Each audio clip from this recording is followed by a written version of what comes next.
So could someone please explain this to me? If you mentioned Cad Bane's Justifier to most people, they would only really noticed it from one episode of The Bad Batch where it appeared for about 13 to 15 seconds or so of actual screen time plus a couple of minutes of interior shots before going to August of 2022, and it is now being released as a $170 set in the LEGO Star Wars line. Now someone please explain to me how that correlates. I just can't understand why LEGO picked this one, but still it's a pretty awesome set and I'm actually going to take a look at it in today's video. This one was sent to me by Xavi. You can use my discount code SWBricks for 10% off over at Xavi, and also click the link in the description to go and check them out. So thanks to them for sending me this awesome set to review and take a look at and really discuss how this set ended up being a $170 LEGO Star Wars set. So let's try and justify the reason for LEGO making the Justifier. There can only see two main reasons to make such an obscure ship. One, the popularity of Cad Bane. He's now appeared in two current flagship Disney Plus shows and is an awesome character, and no one can really deny that. However, he really didn't need to come in this specific large set, so that might not be the reason exactly for making this, and that's why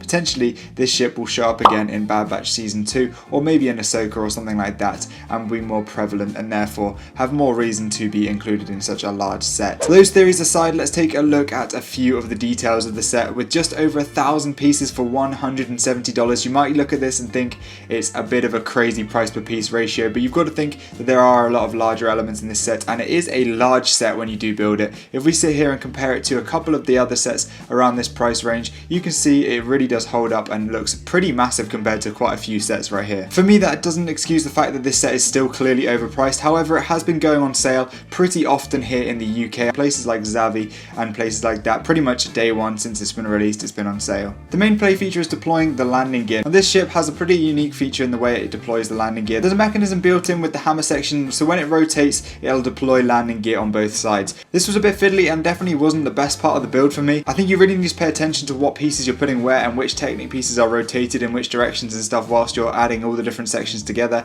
because it can be a little bit fiddly. But the headaches weren't just in the building stage for this section. I find the landing gear and the wings don't perfectly deploy often, and sometimes will destabilize the ships or get tucked away a little weirdly, so definitely be careful for that. Other than that, it's a pretty cool feature, and I do think it's one of the cooler and more unique sections of the build. The front section of the ship looks pretty accurate, and it utilizes 3 large stickers, which is a bit of a shame. I really wish these were printed, but still, I guess it works and does the job pretty well. Inside there's a cool chair with some control panels for Cad Bane to operate, and you can actually just about make out Cad Bane if you look from the outside when he's sat in his cockpit seat. Behind him there's 2 small crates which contain a few loose pieces which constantly wobble around and are a real pain. I really wish these were actually fixed down or we had a lid for these crates, because they just fly all over the ship anytime you move it. The main section of the interior is the prison cell, which we see Omega held in. It can be tricky to fit your hand in to place Omega as she's shorter than usual minifigs and it's quite a tight space. Obviously if you're a child you'll definitely have a lot more easy access to this. You can remove the hollow door and sort of place it back in, and this is a cool feature that is really useful and sort of works pretty well. The wings have some cool techniques to achieve the look, and you can find a spring-loaded shooter on each side as well as 2 blasters next to it. Along the top you can see an exposed section where the paneling has been removed, and you can see some cool greebling. I really like the techniques that were used to make up these. However, the top section is completely thrown off by this big unfinished section, which looks really unappealing to me, and it's obviously unfinished due to the fact that the mechanism still has to work and they couldn't really cover this up too well. So sadly, this section just looks a little bit off to me. Similarly to the front, you can also see a couple of areas where there's just a few colourful studs showing and stuff like that, and I think it really could have just, you needed a couple of swaps for pieces and this set would have looked a lot better. Finally, there are 6 thrusters to propel the ship, 1 on each wing and 4 at the back. On the front of the hammer section, there's a very interesting and slightly illegal technique using these small black sandwich tiles wedged between the studs, which I'm pretty sure is actually an illegal building technique. So yeah, I'm not sure what LEGO are doing with this one. If we take a look at the minifigs, I really do think this is a big selling point of this set, especially the 3 brand new ones. We do in fact get, of course, Cad Bane. Now he is a phenomenal minifig. Really one of my favourites we've gotten in recent times. His cool new hat mold works perfectly, although slightly potentially is a little bit too small. His face print is beautiful and I really think it captures Cad Bane perfectly. He's got these cool rebreather pieces, and then his body printing and torso and leg printing is really nice with these belts of different ammunition and stuff like that all across there. He also comes with 2 blaster pistols. Where would Cad Bane be without his trusty assistant Todo 360? Now this is a really cool little minifig, very small. You can see it fits on a 1x1 stud right here, and is just a really good little inclusion into the set. Speaking of small things, we do in fact get the smallest member of the Bad Batch, Omega. Now I absolutely love this and I'm so glad we finally got an Omega. I really do think this should come out in a smaller set as well so that everyone can get a hold of it and fit it in with their Bad Batch figures. You can't really ask for much more with this Omega figure. Two great face prints, a cool new hairpiece, and then a cool torso and back print, as well as arm printing, which you definitely cannot complain about. The other minifigs in this set are actually repeats. So of course first we get Hunter, pretty standard right here, same one from the Bad Batch shuttle. He has a cool sort of vibro blade knife thing, which is just represented by this simple Lego piece, and then he does have a hairpiece which comes in this set as well. I really love the face print on Hunter, but again, nothing new about this fig. Fennec Shand, thank God, includes her helmet. This is so useful. I'm so glad they included the helmet, unlike what they did with the one that came in Jabba's palace. Of course, this is exactly the same minifig, other than that